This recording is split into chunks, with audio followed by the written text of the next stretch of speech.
business is a debate on motion 14824 in the name of Gordon Lindhurst on Scotland's economic future and economic data.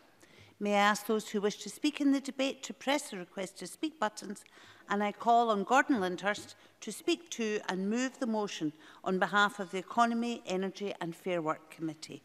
Up to 12 minutes, please, Mr Lindhurst. Pardon my unparliamentary language, Deputy Presiding Officer, but I shall be talking statistics.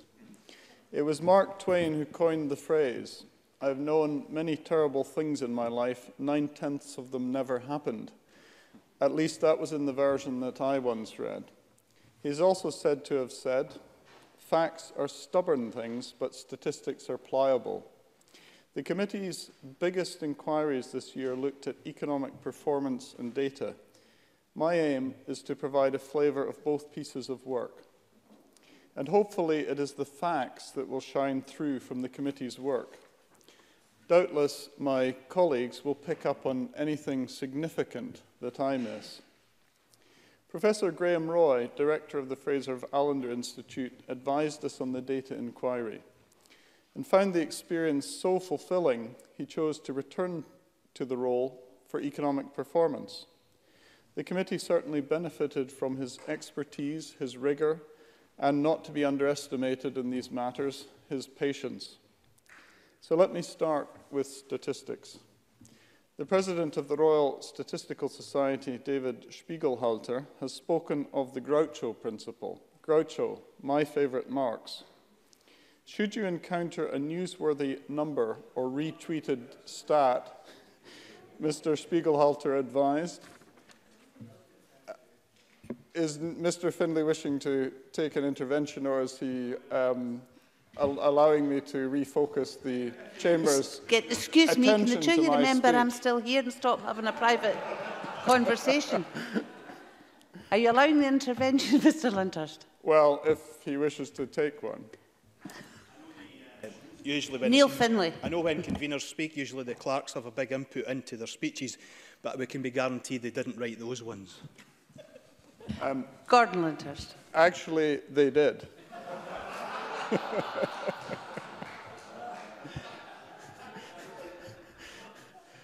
But that is not to take away from the impact of the lines.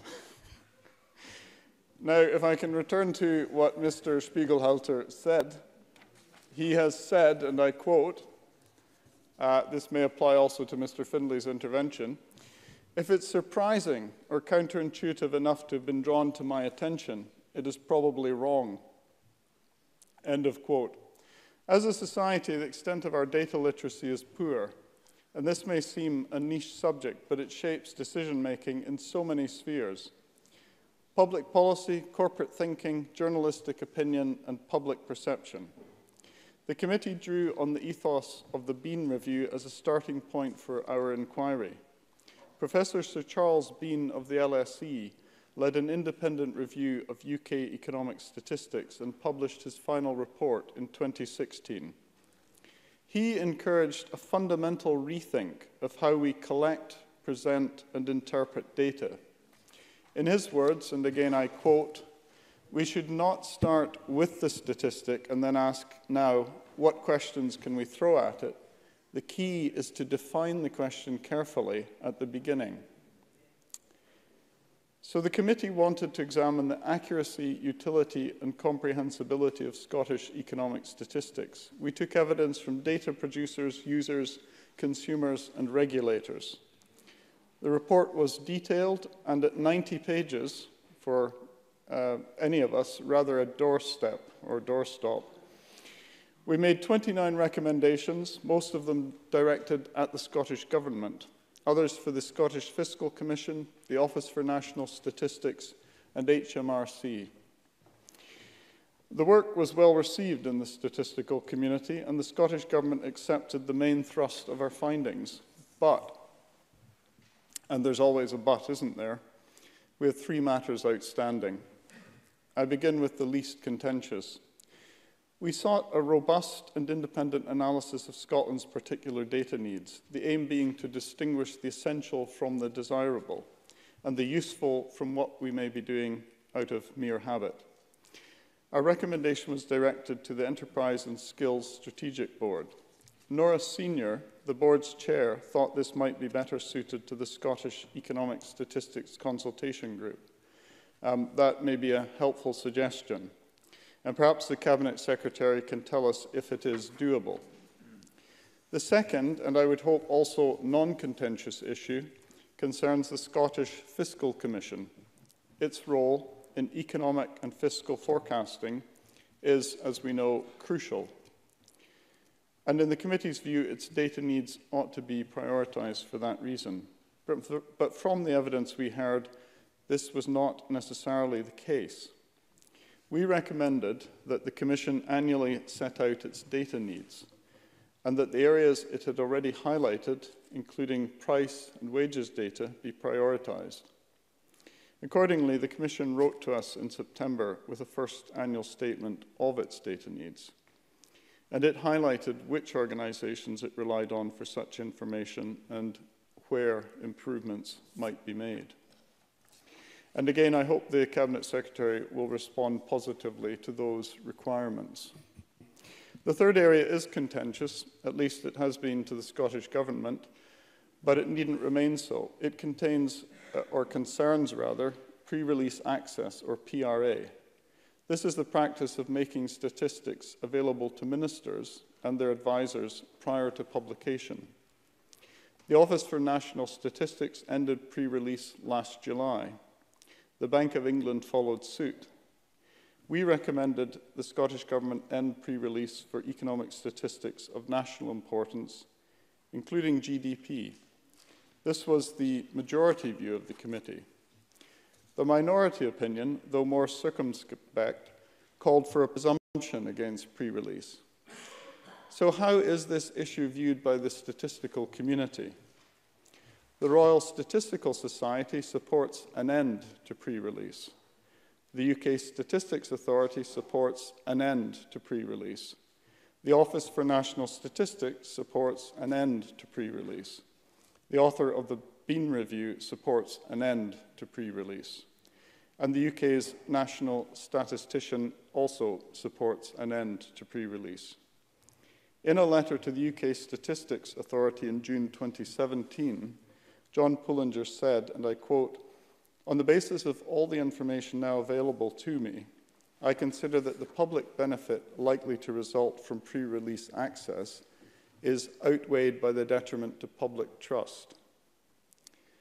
So 10 years ago, the UK Statistics Authority itself wrote to the Scottish Government to say, and again I quote, "Enabling the administration of the day to discuss and prepare statements, whilst not allowing the same access to Parliament or the public, is not, in our view, good statistical practice." And it added, "We believe our view on this is shared by statistical offices and other authorities around the world." So, Presiding Officer, that was 10 years ago, 10 years in which the direction of travel has moved away from pre-release and toward the principles of equal access and earliest possible release. 10 years of the Scottish Government facing in the opposite direction. Now, the Cabinet Secretary's early comments to the committee were highly encouraging, and his tone never less than positive. But so far, no actual delivery on pre-release access to follow UK best practice. So if he does not take action on this, the committee may need to initiate a bill to deal with this long-standing issue. I turn now to economic performance. Ronald Reagan once remarked, and I quote, and again, I can advise Mr. Finlay that these lines were drafted by committee clerks, while at the same time I in no way seek to distance myself from them. Ronald Reagan once remarked, and I quote, "Economists are people who see something that works in practice and wonder if it would work in theory." End of quote. We wanted to examine what has worked in practice since 2007, the year the National Performance Framework was launched, and to look forward, assessing the threats and opportunities of the coming decade, focusing on innovation, investment, internationalisation and inclusive growth, as well as broad drivers for economic growth. We consulted extensively with a wide range of businesses, experts, including economists, and households. We held 8 focus groups, 2 each in Glasgow, Edinburgh, Aberdeen, and indeed in Jedburgh. We held formal evidence sessions across 12 committee meetings. We met with the OECD and Skyscanner, among others. We heard incisive evidence of success where Scotland is leading in innovation. And while traditional industries had struggles and indeed had struggled, other industries have flourished. It's been good for video games, life sciences, food and drink, and tourism. Not so good for oil and gas or construction. We sought a consistent definition of inclusive growth and a better focus on reducing the gap between the low-performing and high-performing regions. We also wanted more done to support women in business being able to access funding and advice, and greater support with job transitions and reskilling throughout all of our working lives.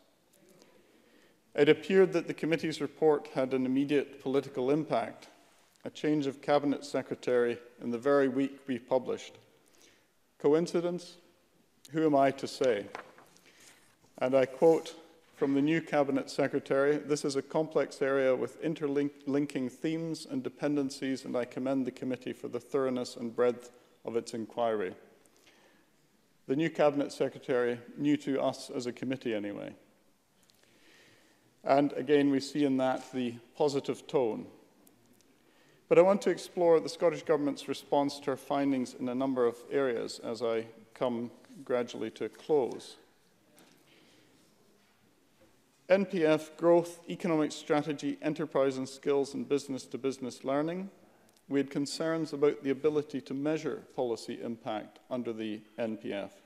The Scottish Government referred to our data inquiry and specifically measures to judge progress toward inclusive growth, including prioritising the data needs of the Scottish Fiscal Commission and renewing the impetus in developing the means of measuring social inclusion. We repeated a call from our gender pay gap inquiry to raise the status of the care sector in Scotland. The Scottish Government has said that an analysis of the growth sectors would be overseen by the Chief Economic Advisor, and this would include the care sector. We pushed for future updates of the economic strategy, to be strengthened, accompanied by an implementation policy and supported by an evaluation plan. And the Scottish Government has accepted that recommendation.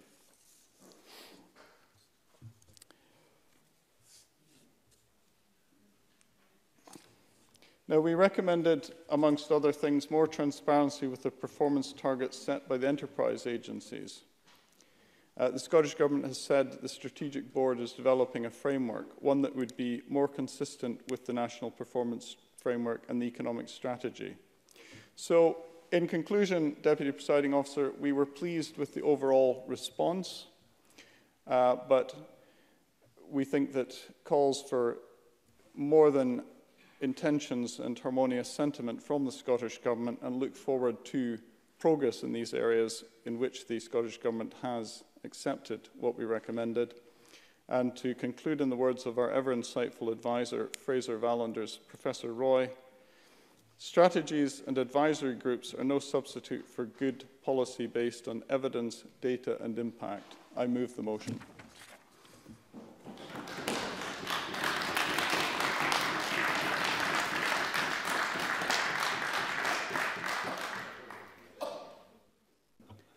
Well, I now called Derek Mackay. 8 minutes, please, Cabinet Secretary. Thank you, Presiding Officer. I think, in fairness to Gordon Lindhurst, that was nearly as funny as the Chancellor's jokes from the budget this year, but I have to say far better than what the Civil Service write for me by way of humour. I actually think this is a very helpful debate, and it is true to say there was a change of personnel at the point that the committee's report was published. And I actually think it was very timely because as a Cabinet Secretary taking on responsibility for the economy, It was helpful, informative in my thinking as I've tried to find the consensus on the economy. Of course, there was a subsequent change to personnel as well, just as I was trying to reach out to the economic expert that is Jackie Baillie. Jackie Baillie was then moved as spokesperson that I would have been dealing with, so I look forward to Jackie's intervention as well, and I welcome Richard Leonard in this particular position in relation to the economy of Scotland. I would like to commend the committee for the thoroughness again and the breadth of its report into Scotland's economic performance, because I do believe that across the chamber we are actually all in agreement about Scotland's huge economic potential. And I know that the focus of the review was around statistics and data and performance. But looking at the report, I want to build on the recommendations, taking that consensual approach in the economy that I have tried to establish over the course of the summer, to agree with most of the committee's findings, and I've certainly given that response in writing. So much so I was able to take forward the Economic Action Plan, not another strategy, but actions to deliver on the economy, and it sets out the range of actions that we are taking forward to address the challenges and recommendations that are highlighted in the report to try and stimulate our economy even further. The action plan builds on the economic strategy that was in existence, that focuses on increasing competitiveness and tackling inequality that go hand in hand. They're not separate ambitions, they support one another, and we must consider them together. Now, we have had some significant progress over the recent period. Unemployment rate sitting at 3.8%, its joint lowest rate. Yes, I will.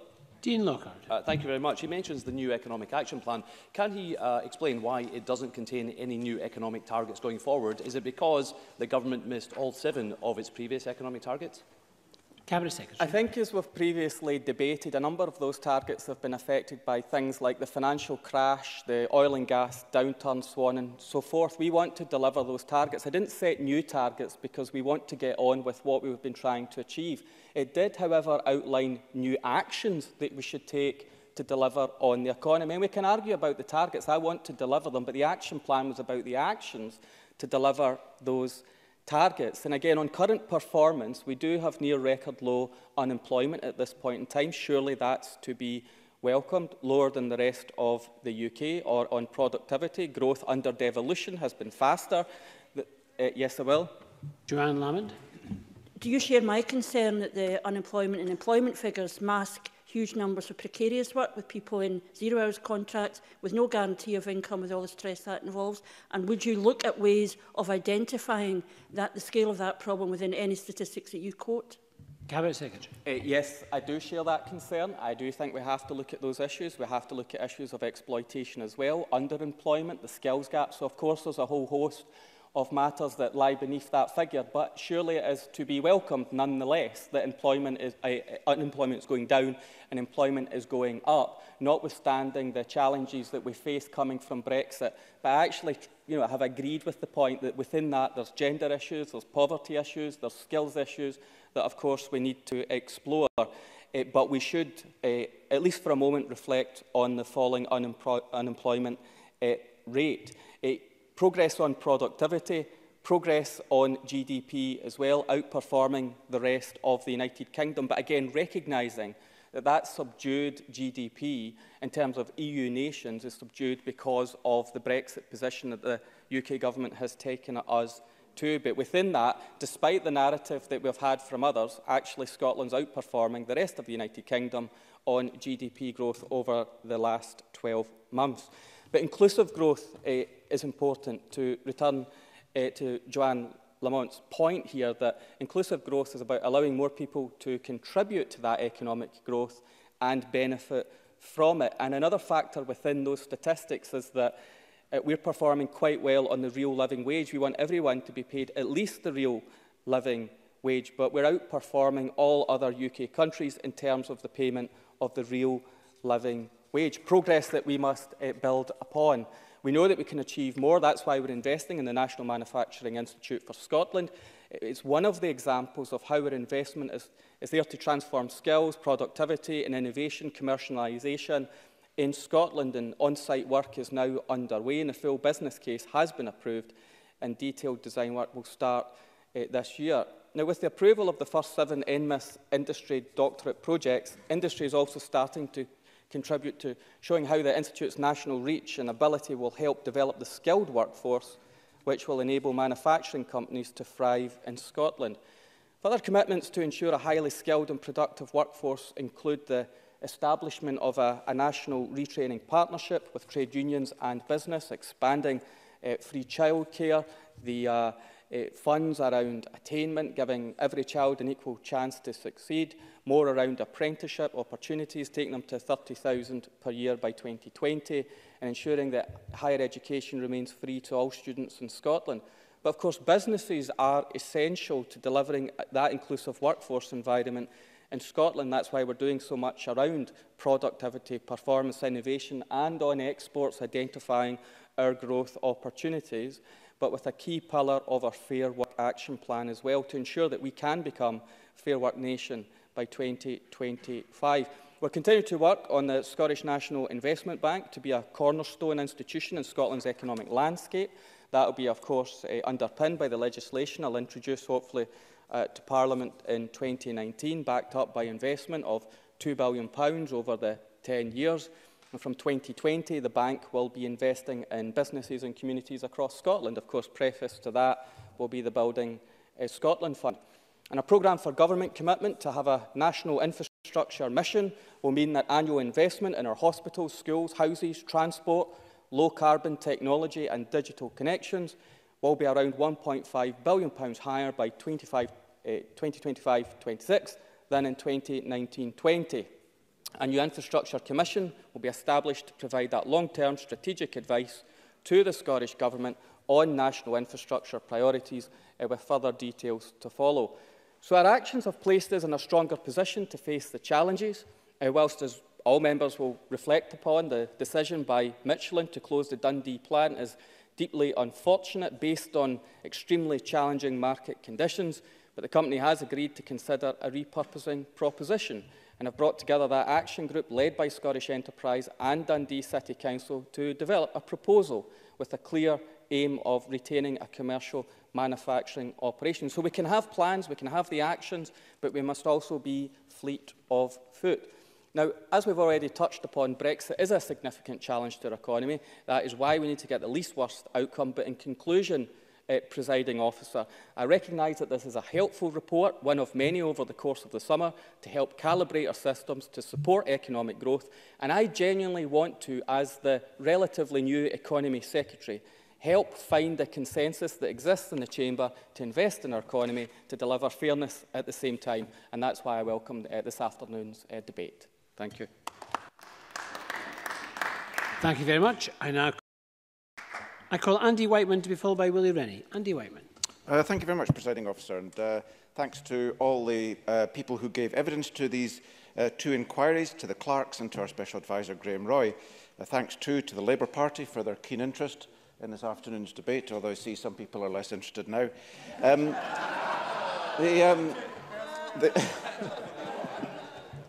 The committee's report The committee's report on the performance of the Scottish economy is not only, I think, a fair reflection of, what has happened over the past decade, but also in connection with the equally important data inquiry, a reminder that an assessment of economic performance is only as good as the data that underpins it, and that the data that underpins it is only of any utility if it's measuring the right metric in the first place.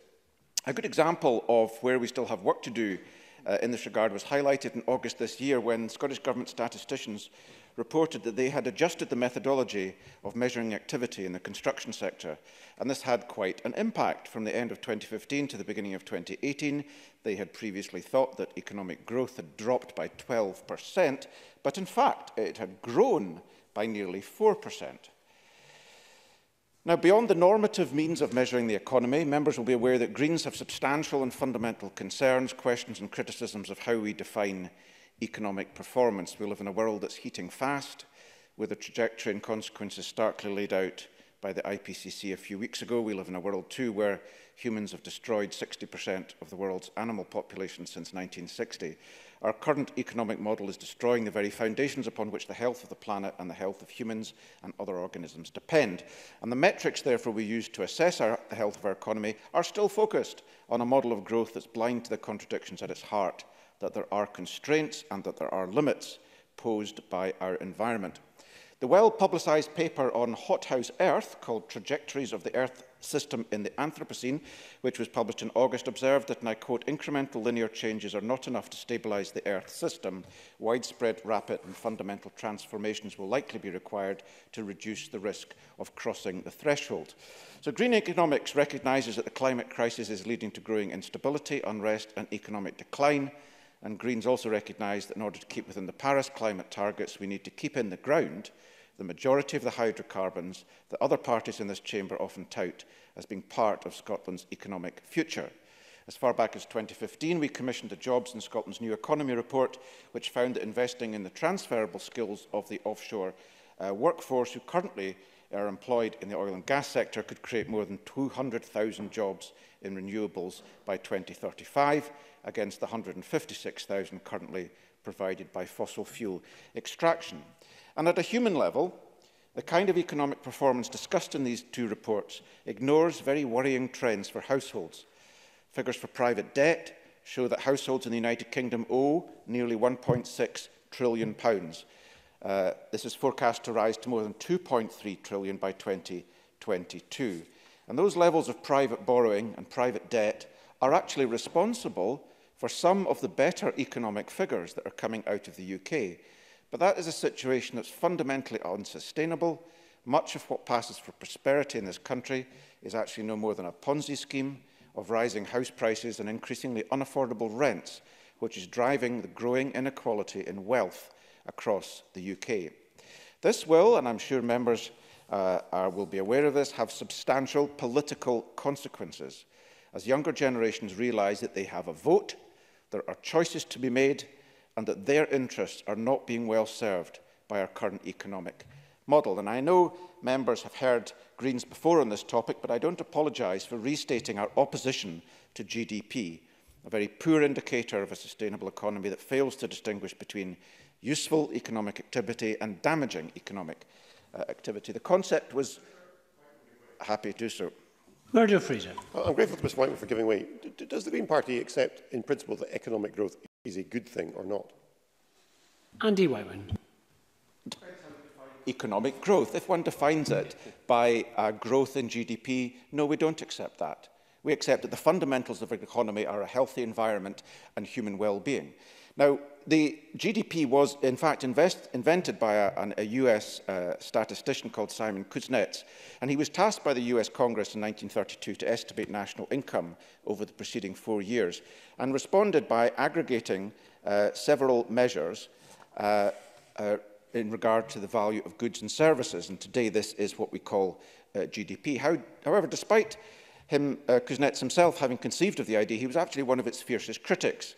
It doesn't measure goods and services produced in the course of daily life, such as care and education. Murdo Fraser might be interested in that. It doesn't measure the distribution of income, doesn't say anything about wealth. It ignores environmental services, and it says nothing about energy flows. However, GDP persists and is the central goal of Scottish economic policy. The academic Kate Rayworth, amongst many other economists, have written substantially on this in her book, Donut Economics, 7 Ways to Think Like a 21st Century Economist, highlights the growing recognition that what we measure is of little use if it doesn't meet the challenges that we face.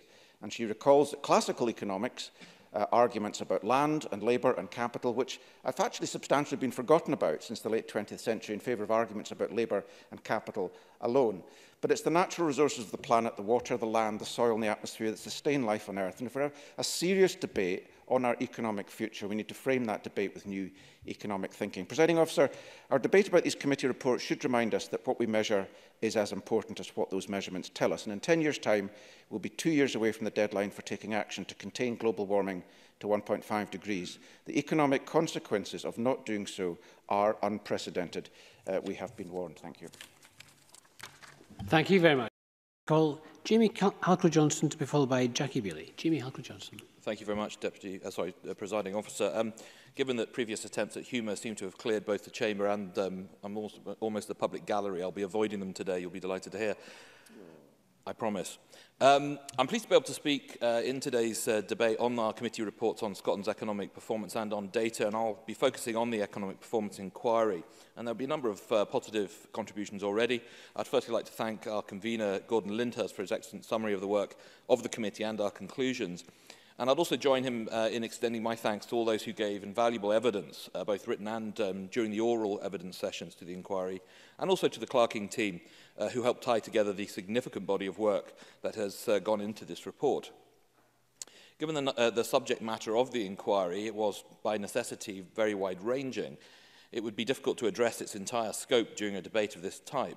There are, however, a number of areas that I'd like to consider that emerge from the inquiry. It's clear that Scotland's economy is diverse. In recent years, we have seen considerable divergence in the success of individual sectors of our economy. And we've also noted in the report some of the regional challenges that I will come to later. While Scotland's economy has shown a level of health and resilience in recent years, it still suffers from a degree of fragility. It's against this backdrop that it's more important than ever that we look towards the future. We must ensure that our future prospects for growth are sustainable, and that we do some of the heavy lifting now to address the long-term economic problems that have held back our businesses and employers in the past. In that respect, there is much to be welcomed in the report. The committee looked back to consider our previous economic performance, but we also looked forward to examine some of the challenges we have to overcome and opportunities that we should be bold in harnessing. One area of particular interest to me as a member of the Highlands and for the Highlands and Islands was the work around regional growth. We know well that there are significant disparities between Scotland's regions, but these also highlight underlying differences in these regional economies themselves, and often quite different priorities they have. While it's tempting to consider this as a divide between urban and rural, the economic distinctions between the rural borders and the rural Highlands are at least as wide as they are between urban Edinburgh and urban Dundee. What is stark, however, is that these regional disparities can be self-sustaining. Lower growth, lower investment in skills, depopulation, a lack of skilled jobs and low pay become cyclical problems that become increasingly difficult to escape. In the committee's recommendations, we first outlined the need to evaluate and consolidate Scottish Government policies on the regional economies. Steps like this will be important if regions like the Highlands and Islands are to reach their potential. But above all, we need focus from a government that recognises that a Scotland exists beyond our main central belt population centres. In its response, the government referenced its work around regional partnerships and the creation of South of Scotland Enterprise Agency. While regional partnerships have the potential to push beneficial change, their success will depend on the position that they are accorded and the ability they have to unite other stakeholders around a common vision for our regions. The report also recognised the key role of digital infrastructure as a driver of change in regional economies. This is something I've spoken about at some length, including in this chamber earlier in the week. An important point to draw out of our evidence, however, was that infrastructure must be accompanied by appropriate digital skills. Again, we saw that skills are a key component in investing in and realising human potential. As the report points out, the committee have agreed to look at this area in greater depth during a future inquiry. And while there are limits on the scopes of our consideration of skills in this inquiry, we did draw some useful conclusions. Work-based skills are a foundation on which economic success is built. Our recommendations considered a number of areas, particularly in-work training, reskilling, and our performance in matching skills to the needs of business and the wider economy. These are areas where the Scottish Government can make real and significant change. However, in-work skills are a responsibility of employers too, and the benefits of good quality training and development are very well established. Our evidence looked at the need of employers to properly fund and support the skills of their employees. Our findings on apprenticeships will, in the main, be familiar to policymakers. However, they certainly warrant repeating. The examples of where apprenticeships are more valued, some of the feedback from young people, and the areas which are neglected. We also looked at support for innovation in the economy. While doing well in academic research, some of the wider research and development work lags behind international comparators. We heard, for example, that R&D spending as a share of GDP in Scotland was at just over 1.5%, That's compared to over 1.9% across the EU as a whole, and behind the up to 4% seen in some of the fastest growing and most innovative countries. We noted the high productivity of businesses that are innovation leaders, but also some of the challenges that for SMEs to innovate. I would hope that, even beyond the scope of the recommendations in this area, the Scottish Government would reflect on some of the evidence that the committee had reported and consider what more can be done. Internationalisation and the funding to meet the Scottish Government's exporting targets was also covered in some length. Once again, we came across a common theme that has arisen in our work on government's interaction with business. As my colleague Dean Lockhart said, the problem of a cluttered landscape and the need for effective signposting of what support is available. Presiding Officer, there is a range of sections of the report that I have not been able to cover even briefly today, but it has been a serious piece of work. There are positives and negatives to be found in it. However, the committee has approached this openly and in the spirit of cooperation. We have found broad agreement on many recommendations we see as requiring the Scottish Government's attention, and I commend this report and that on data and hope that they will be useful in the months and years to come. And I call Colin Beattie to be followed by Rachel Hamilton. Presiding Officer, the health of the Scottish economy underpins the prosperity of Scotland. And since 2007, when the Scottish Government set its target to raise Scotland's GDP growth to UK levels, Scottish output grew more slowly than the UK's in 30 out of the subsequent 41 quarters. However, over the past 6 months, the Scottish economy is beginning to show signs of outpacing the UK's across various indicators. For example, figures published recently show that Scotland's unemployment rate is lower than the UK's as a whole. Contemporary analysis of Scotland's economy makes for encouraging reading. Recent GDP figures show faster growth for Scotland in the first half of 2018. Our economy grew 0.5% in the second quarter of 2018, faster than the UK at 0.4%, while our 0.9% growth in the first 6 months of this year exceeded the Scottish Fiscal Commission's forecast of 0.7% growth for the full year. There is much more to Scotland's economy, of course, than GDP and jobs. Issues such as equality, job quality, household income debt ratios come into play, and we must also understand what aspects of the economy are the most important to ordinary people throughout Scotland. In terms of jobs and job creation, Scotland's employment rate increased from 73.8% in 2014 to 75.1% in May to July 2018. The unemployment rate decreased from 6.1% in 2014 to 3.8% in July to September 2018. With fully devolved powers or independence, we can implement further economic policies that continue to reflect a strengthening economy. And this evidence clearly displays that despite the global financial uncertainties affecting all economies, and after a decade of Westminster's austerity measures that were supposed to cure the UK's financial ills, but instead have promoted poverty and hardships, the measures the Scottish Government is taking to protect and promote the Scottish economy are fundamentally the right ones.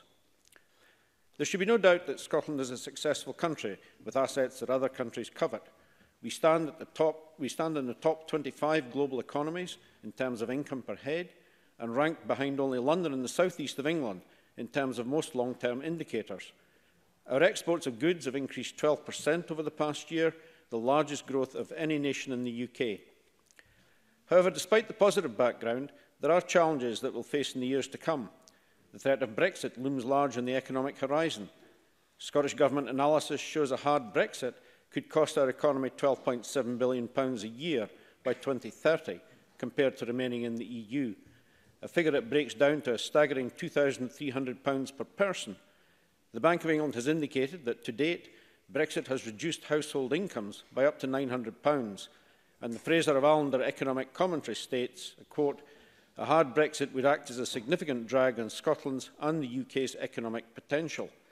Sleepwalking into a no-deal outcome cannot be viewed as an effective economic plan." Now, more locally, in September when I spoke in the debate on bank closures, I highlighted the serious effect on local communities when such closures happen. Throughout Scotland and within my Midlothian North and Musselburgh constituency, there have been a number of closures, and the inconvenience to local businesses and personal customers, many of whom are vulnerable and elderly, was considerable. Bank closures continue the pernicious hollowing out of our communities as libraries and other local facilities that form the heart of communities are closed or run down. Bonnyrigg is one of the largest towns in my constituency and contains a large number of small businesses whose turnover is mostly cash. They need to be able to bank those takings, but without a local bank or adequate arrangements through the post office, the businessman needs to take time out of his busy day to travel to the nearest bank branch or instead pay for the money to be uplifted.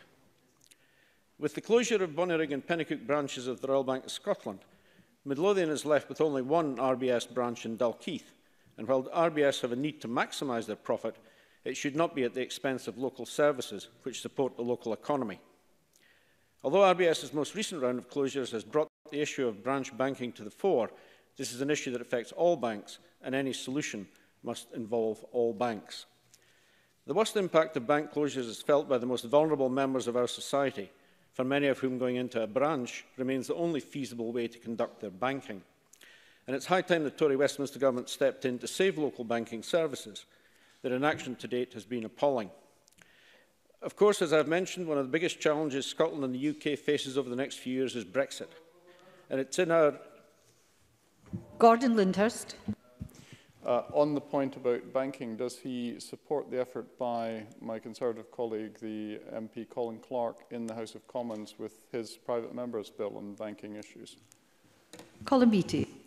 Unfortunately, I have very little information on that myself, but now the members mentioned it, I shall certainly find out more details.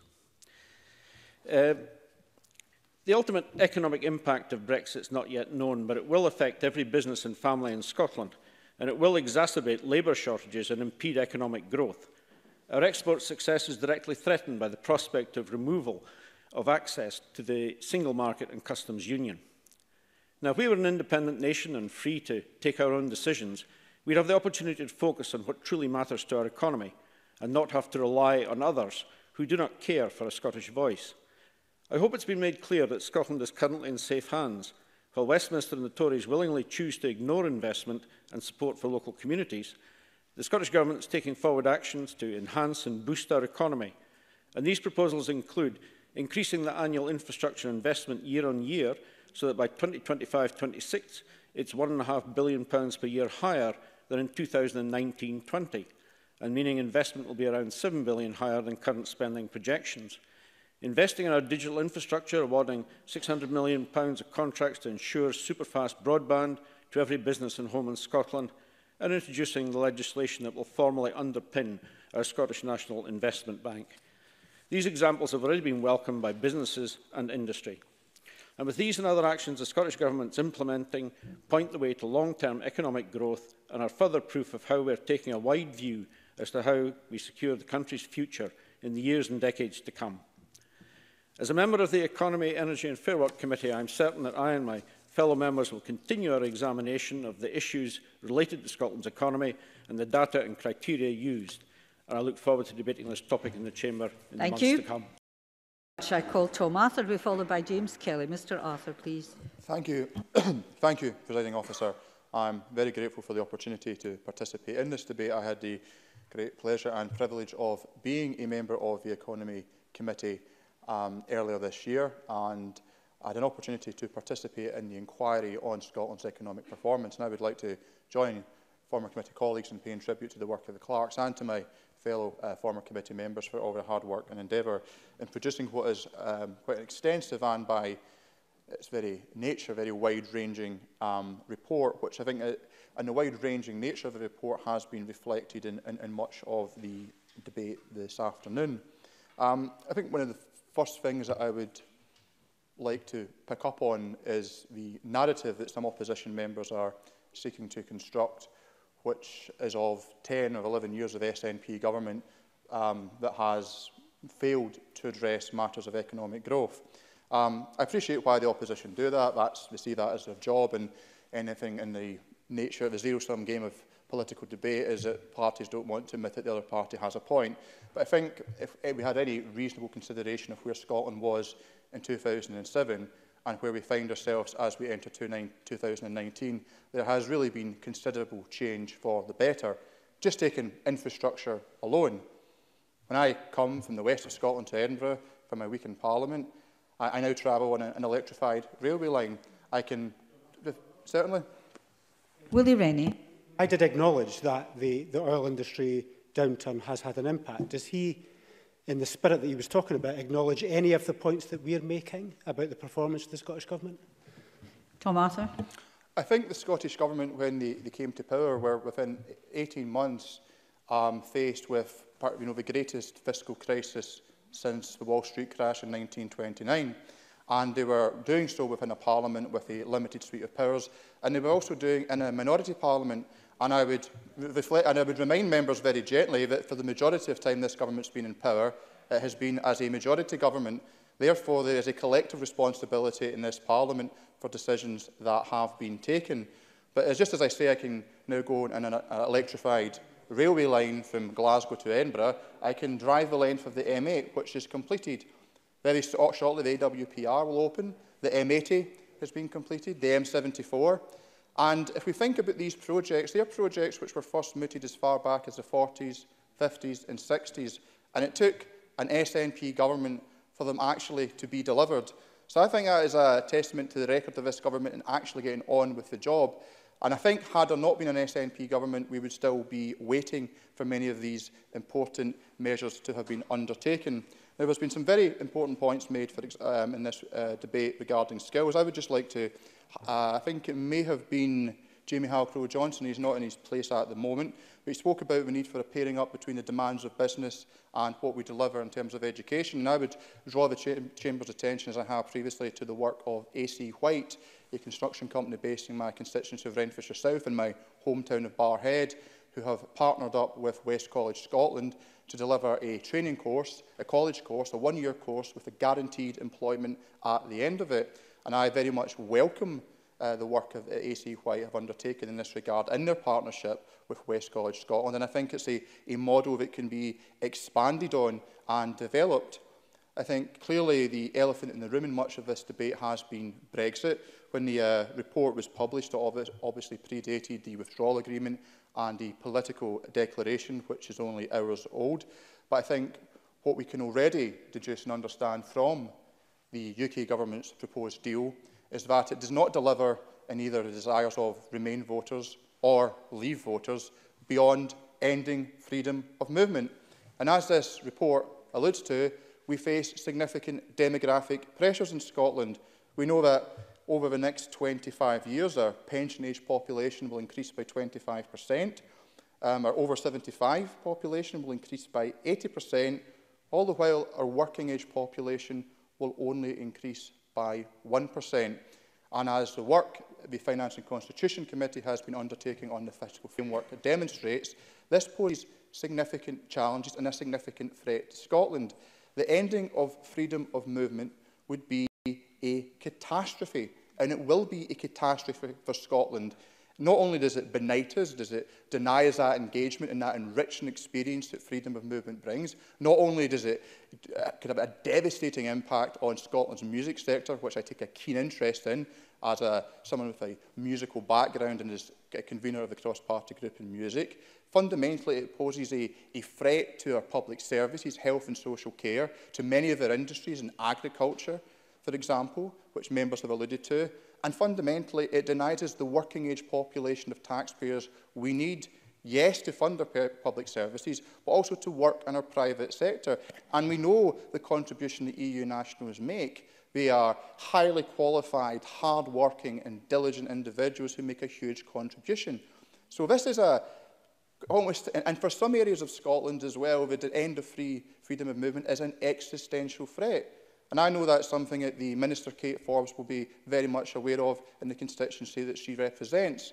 So I think while it's important that we have these debates and we always look for ways in which we can improve, and as Jackie Bailey rightly said, we can always do things better. And I think if we didn't believe we could do things better, we wouldn't bother running to be members of this Parliament in the first place.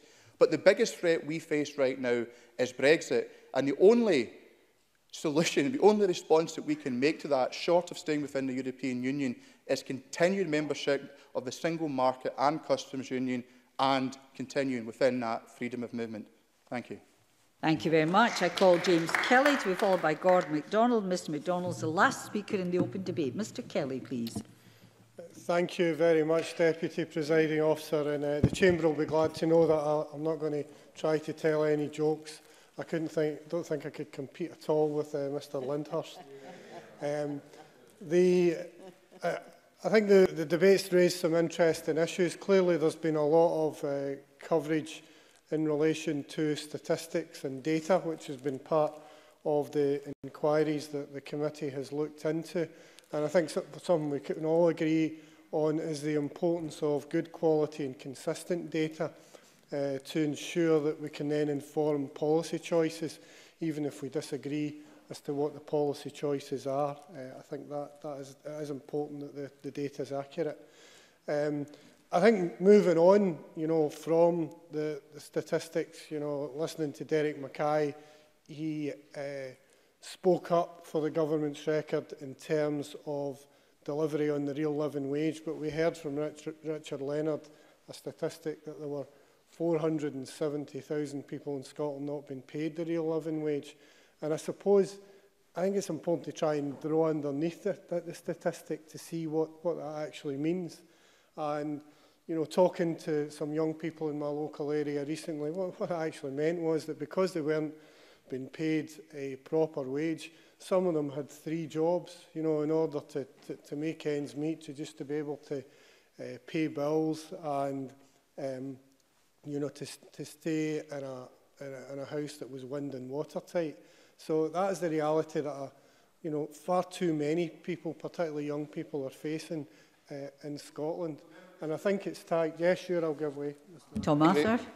I'm very grateful to the member for giving way. Does he agree with me that we should end the national minimum wage and it should be a national living wage for all workers, and we should end this iniquitous pay discrimination against 16, 17, 18, 19, 20, 21, 22, 23 and 24-year-olds?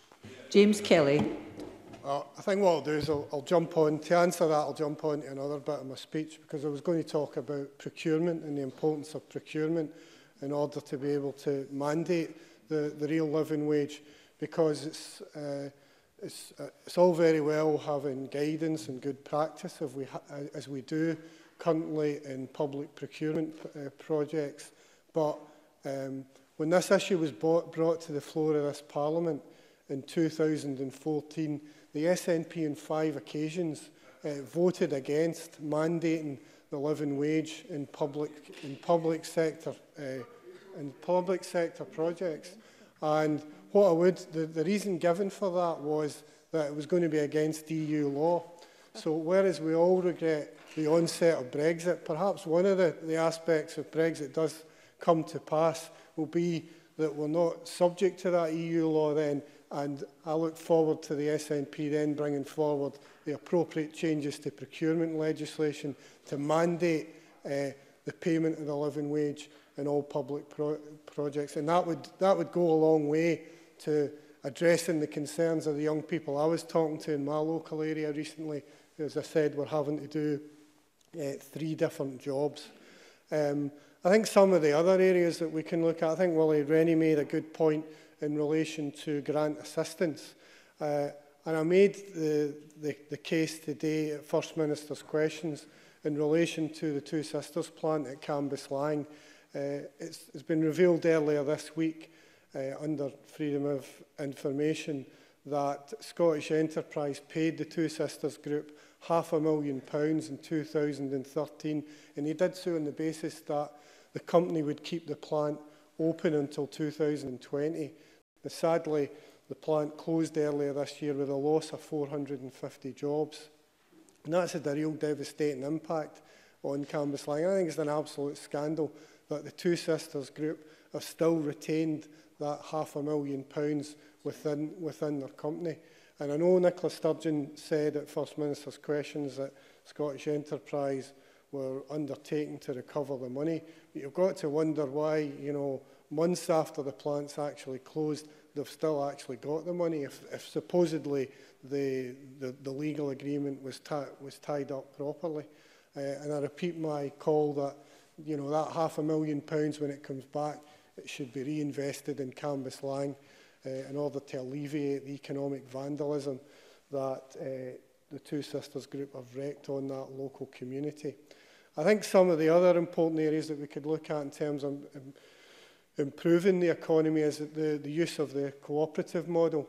I don't think the government have done enough to promote that. The cross-party group and cooperatives are actually running an inquiry currently looking at that model in relation to housing. And a recent presentation from a student co-op demonstrated how rents they were able to deliver rents of about £350, actually less than half of the kind of rent level for the rest of the city, Edinburgh. So that showed a real benefit, not only to those students, but a benefit to the economy if people can save money on their rents. So I think the government should look at that, and they should also look more at the area of technology, particularly improving the number of women who hold positions in the technology sector, because that currently runs at less than 20%. So there are some interesting areas that we need to pick up on if we're going to move Scotland forward to be a driving force in the economy in the 21st century. Thank you.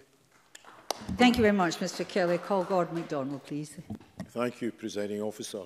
The Committee's Economic Performance Report opens with the words, "It's now been a decade since the beginning of the financial crash and the subsequent Great Recession, and that this 10-year milestone marked a timely opportunity to look at the performance of the economy." So how is Scotland's economy performing? A number of witnesses, for example, Professor John McLaren, Graham Jones and Professor Sarah Carter, highlighted the impact of the financial and oil price crisis on two of our most productive sectors and therefore the economy as a whole. Despite that, the committee heard that compared to other countries and regions of the UK, Scotland is actually performing well.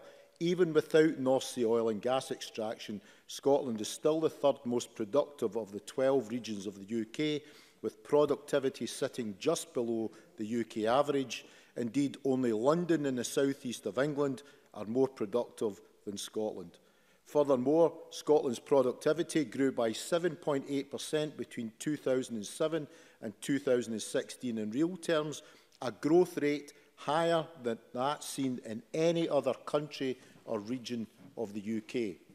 Research conducted by the Scottish Parliament Information Centre highlighted that 3 of Scotland's 4 NUTS 2 regions all display above average EU productivity levels, with the Aberdeen and Aberdeenshire area ranking 19th of the 266 EU regions in 2015.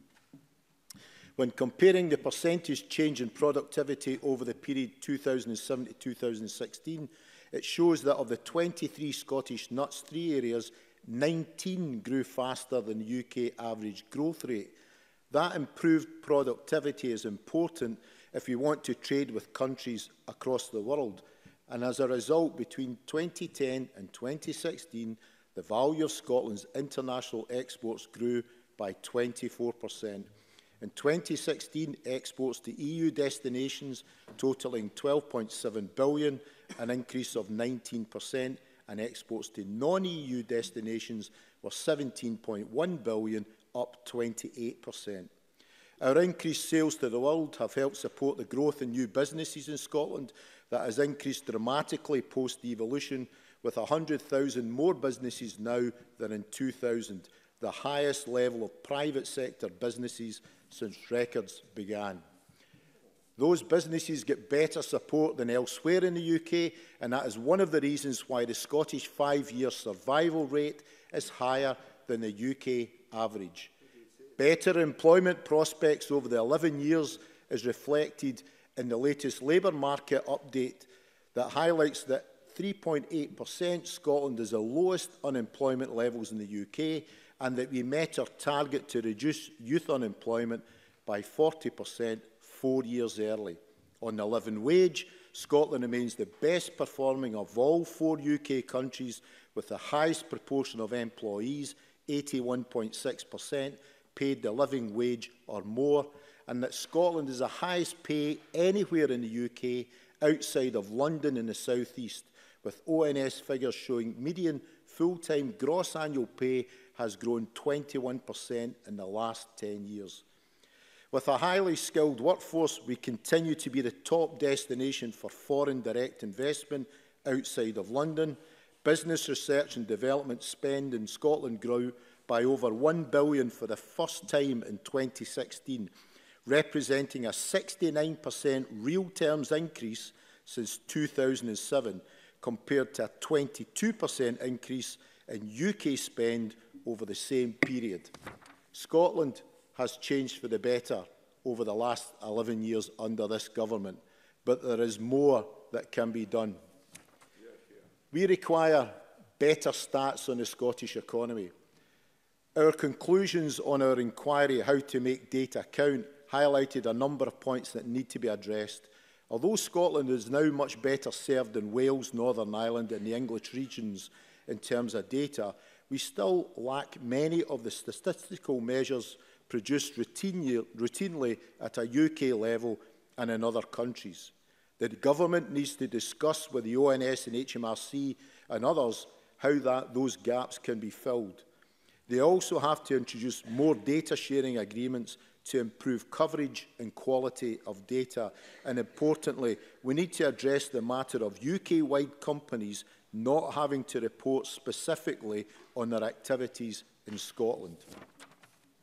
On Scotland's Economic Performance Report, the committee welcomed the Enterprise Strategic Board's focus on decluttering and streamlining of the enterprise and skills support landscape. However, one area that needs to be examined is how businesses are supported from start-up to high growth. As witnesses highlighted that despite the Scottish Government spending £2 billion a year on economic development, there is a divide when businesses separate from Business Gateway and look to move to Scottish Enterprise. There is not a smooth transition from one to the other agency. On apprenticeships, I welcome the Scottish Government's target of 30,000 modern apprenticeships by 2020. However, we have to ensure that we are supporting the learning and upskilling of all our people, including those citizens who are disabled, care leavers, and those from black and ethnic minority communities. Presiding Officer, Scotland has changed for the better over the last 11 years. Yes, we can do better, but we also need the tools to do so. Maybe the parties who highlight the deficiencies in Scotland's economic performance should think about how they voted over the last 11 years when there was the opportunity to devolve more powers to this place. Thank you. Closing speech as I call on Rhoda Grant to close for Labour, please. Ms Grant. Thank you, Presiding Officer. Can I also thank the committee for their reports and shining a light on why our economy has grown so slowly. And I think there are some strong practical recommendations in those reports that should be considered by the government. James Kelly talked about the cooperative model, which was mentioned in the report, and that's something that's close to my own heart as a co-op party member. And Richard Leonard talked about both employee-owned and co-op models because they boost productivity and economic growth. And that was something highlighted in the report. They provide better conditions and security for workers. And precarious work is something that came up in this debate a couple of times in Joanne Lamont's intervention and later on by James Kelly in some depth, where he spoke about the issues that young people face working 3 jobs to try and make a living. And some of those jobs will be 0-hour contracts and others will be precarious as well, because young people have very few rights in the labour market, and I think that is something that we have to address. We also need to address our own Indigenous businesses and how we support them. I have had companies come to me, local companies that have built up a trade locally and maybe looking to retire and looking for models to make sure that business stays in local hands with local people and that continues to make an input to their local economy. Too often those businesses are picked off and assets stripped for their contracts, and then the local workforce are left on their own. So we need to make sure that those Indigenous businesses get as much support as others. And I think a rather shocking statistic brought out in the debate was that 1/3 of the Scottish economy is overseas owned. And Willie Rennie also pointed out that means that much of the financial incentives that we give to companies go to those overseas companies as well. So surely we should be looking to hold some of that at home to support our own businesses, because it's very clear that when times get tough, if you are rooted to where you are working, you are much more likely to try and stay and weather the storm rather than move away.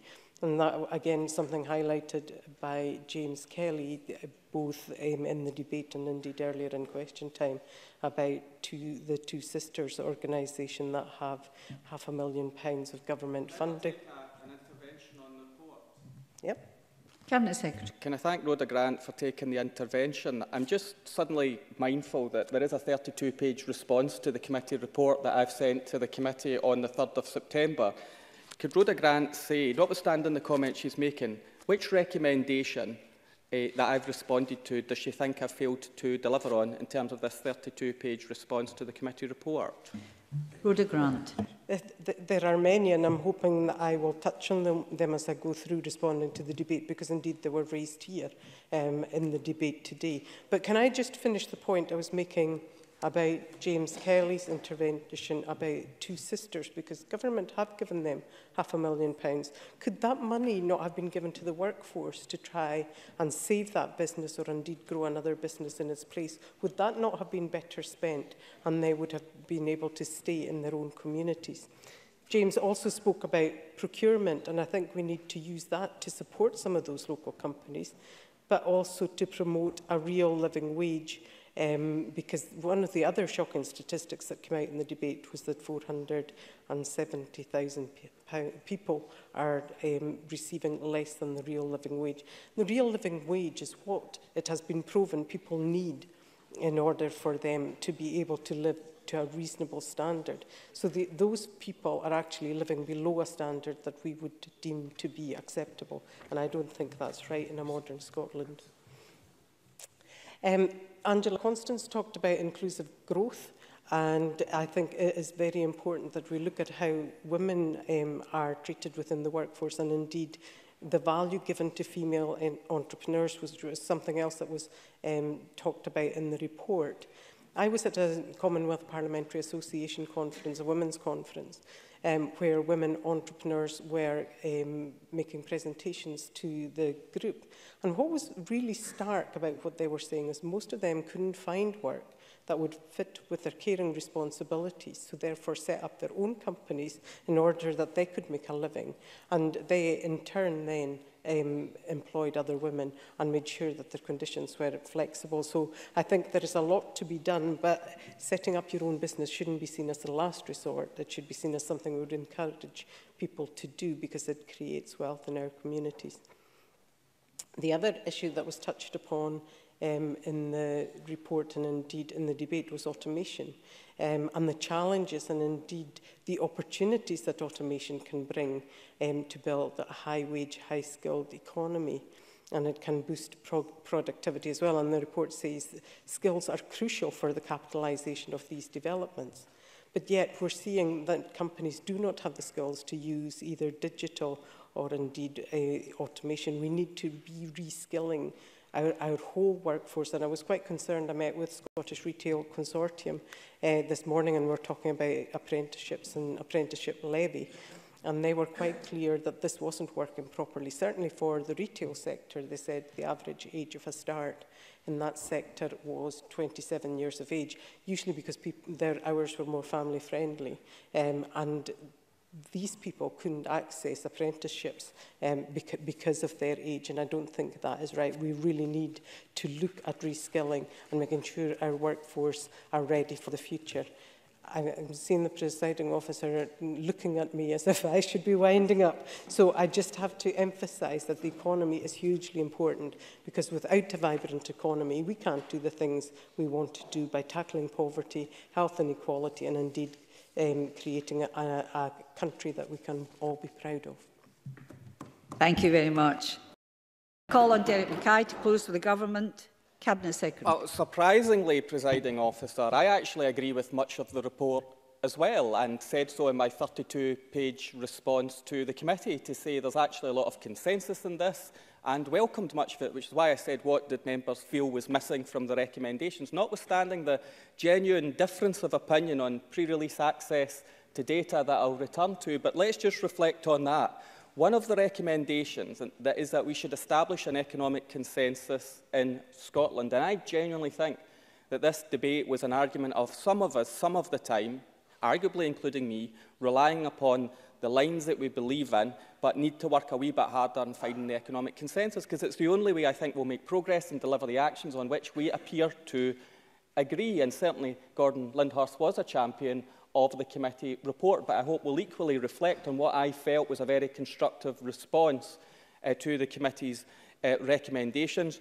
So in that sense, I agree with Murdo Fraser. Not often I say that, but on the actions that are required, I actually thought Jamie Halcro Johnston gave a very fair and considered speech.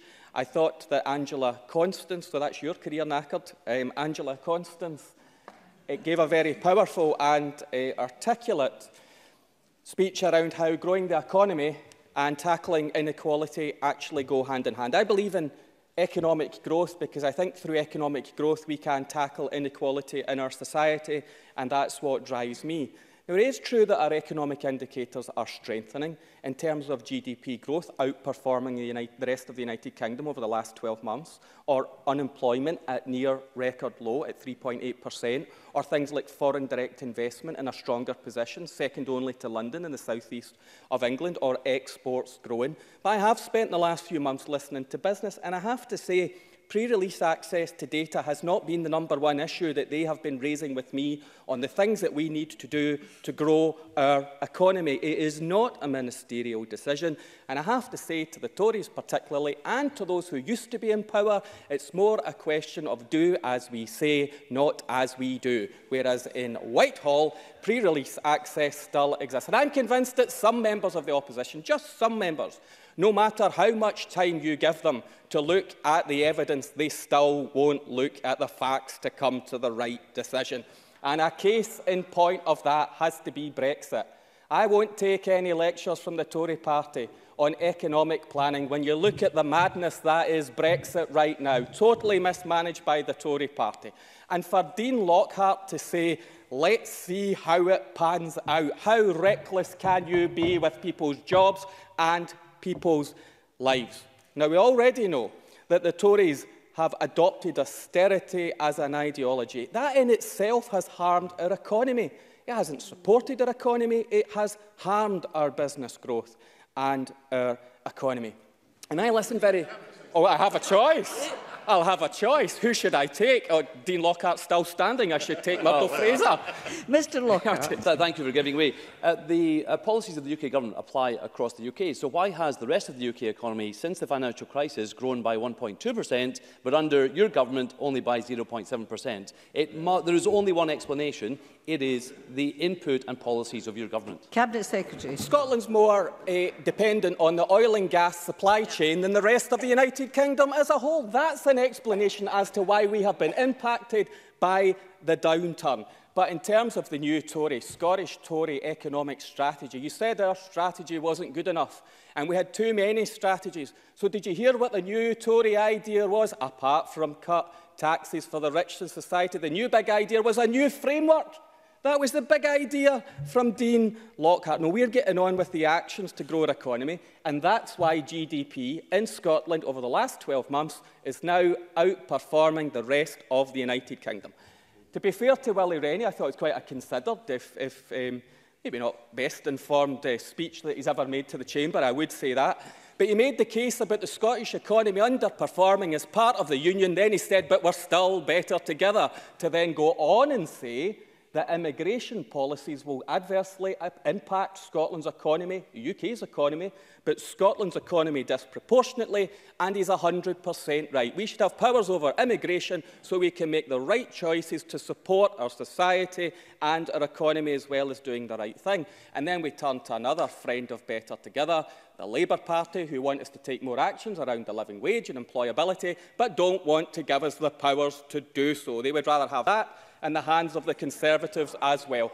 And then I heard about Labour's industrial strategy. Not only do we have policies to support the industries in Scotland and the emerging industries of Scotland, we have intervened to save jobs and unapologetically will continue to do so to protect industrial jobs in Scotland. If you want to look what interventions look like under the SNP, Liberty Steel, we're making steel again, we're building ships, and we did intervene on BIFAB. So we will take the right actions to support our economy. Oh yes, so yeah, you should maybe hold off on that particular one. I only have about a minute or so left, Presiding Officer. I do think our economic interventions are right around investing more in our infrastructure, in inclusive growth, on innovation, so we are the creators of our economic success and not just the consumers. Also tackling more around internationalisation and exports, NMIS, a future industrial growth opportunity from advanced technology, more around, as I say, our export strategy. The National Investment Bank will be transformational. The Enterprise Agency supporting start-ups and scale-ups, the South of Scotland Enterprise Agency supporting that part of the country, city deals stimulating our regional economies, innovation centres to work with the public and the private sector, rates reform to ensure that we have the best package of rates anywhere in the United Kingdom, working with the UK Government, yes, on the industrial strategy to make sure that we maximise the funds from that particular channel, stimulating our economy, providing stability and stimulus as well. So important to support entrepreneurship at this point in time, as well as a real focus on digital, women and enterprise too, and fairness as part of our economic strategy. So I've set out some of the actions that we will take to stimulate our economy, whilst the Tories try and wreck the economy with their ideological approach to Brexit, which has put us in such a precarious position. Thank you. I call on John Mason to close for the committee. Mr Mason, till decision time, please. Thank you very much, Convener. Presiding Officer, I mean. I was about to start off by mentioning the Convener, of course, and commend him for the very collegiate approach I think we have on the committee. I think there was a lot of agreement on the committee identifying issues, and many of these issues have come up this afternoon in the debate. But I think the reality is that none of us have a magic wand and can always clearly see what is the way to solve some of these challenges that we have been facing and that we are facing. And if I could just reiterate a couple of points that the convener made at the beginning. First of all, to very much thank Graham Roy for his input into both the reports. Each report runs to some 100 pages, so there's a lot of material in there. And Graham Roy was extremely helpful to the committee. And also the point I think that's worth reiterating that the convener made, which was that data and statistics are there to serve the users and not vice versa. And I think there is room for movement from where we've been on that. If I start, as some others have done on the data side, there was actually quite a lot in the data report, other than just pre-release access, which I will come to. But I think there were some very positive points. I think the fact that ONS said they were extremely willing to engage and wanted to engage more with the Scottish Parliament was very positive, and the committee will be keen to develop that. The fact that we need to prioritise getting data on earnings, on trade, on Scottish prices, on regional figures was very much agreed as well. I think a positive reaction to the Digital Economy Act of 2017 and the fact that we should now have more access to HMRC data and the question of how the gaps can be filled, which I think Gordon MacDonald mentioned. The barriers that we still face, the cost of getting data, the lack of power we have in certain sectors, and the fact that there is no disaggregation either for many companies or other organisations. I think Gordon Lindhurst also touched on the requirements of the Scottish Fiscal Commission, and having been involved in the Finance Committee, when it was set up, I do think that has to be a priority for all of us.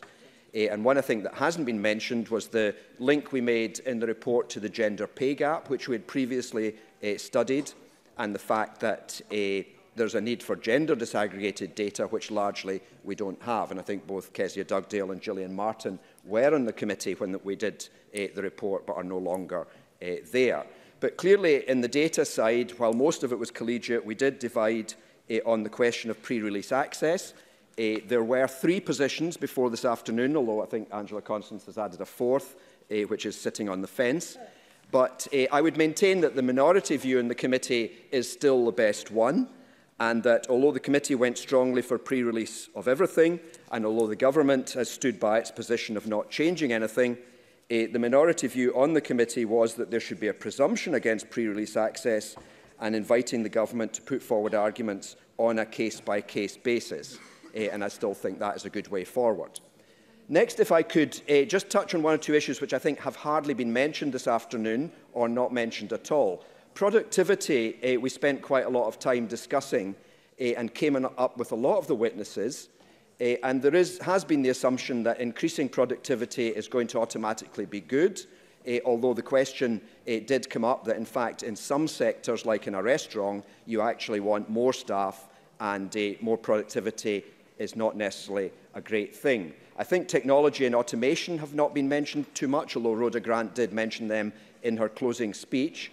And we did feel that the enterprise and skill agencies need to really focus in on that. Again, the care sector has hardly been mentioned, but this is nowadays clearly a huge part of the Scottish economy. And while it does not export and it does not attract tourists, it is a growing sector, and it's a sector where the pay is very poor and one we need to take seriously. Another issue, entrepreneurial thinking, and particularly we were focusing on colleges and universities where that is much more part of the thinking, but also the fact that at schools now, I think there's more emphasis on that as well, which is a good thing, and we saw that very much at the recent Business in Parliament conference, which the Economy Committee was involved in sponsoring. Procurement as well has not been mentioned, and we did feel that many SMEs are still not achieving the share of public expenditure that they could be, and perhaps they are in other countries. Growth sectors were not mentioned to a great extent, although Willie Rennie talked about needing to broaden the economy. And I think we did wonder if the past system has been too rigid in the way that Scottish Enterprise in particular has focused on what it helps.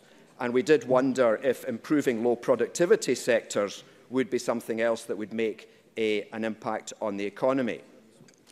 The Scottish National Pension has been mentioned as a very positive step forward, and I think we did agree that all investment decisions should have equality impact assessments, but at the same time I do agree with Murdo Fraser that it is not there to bail out struggling companies. That is not its main aim. Decluttering has been mentioned a few times, and I think we saw the strategic board as a positive way forward in seeking to declutter some areas. Now, to touch on other areas that particularly have been mentioned a fair bit, I think what's called the fear of heights, or scaling up, or the middle sector that's missing.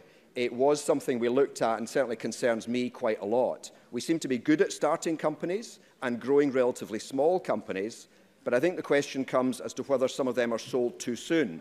And we had a very useful meeting with Skyscanner, who may have sold at the right time. Time will tell about that, but at least they waited a lot longer than a lot of other companies have done to sell off. But we do still face the fact that the financial press or the financial pages often rejoice when a small company is sold for a sizable sum, even if it might have grown. The points too about ownership. We've not spent very much time on social enterprises as an option, and I think we felt that Scottish Enterprise and HIE maybe need to focus on that more, and also that potential entrepreneurs should think about that when they're starting up their companies. But ownership is very important, employee ownership, embedding companies within Scotland, and Michelin and others have been mentioned, where an overseas branch may be more easily closed than one that is based here, although clearly Scottish-based companies have struggled as well. I think inclusive growth too, I haven't got time to really look on that, but it has been mentioned by a number of members, and we really felt jointly that that was really important. So I do thank members for the interest in taking part in this debate this afternoon. The committee will note the points that have been made, and we will certainly continue to focus on these issues. Thank you very much. Thank you very much, Mr Mason, and that concludes our debate on Scotland's economic future and economic data. And we're going to turn straight to decision time. There's one question today. The question is that motion 14824 in the name of Gordon Lindhurst on behalf of the Economy, Energy and Fair Work Committee on Scotland's economic future and economic data be agreed. Are we all agreed? We are agreed, and that concludes decision time. I close this meeting.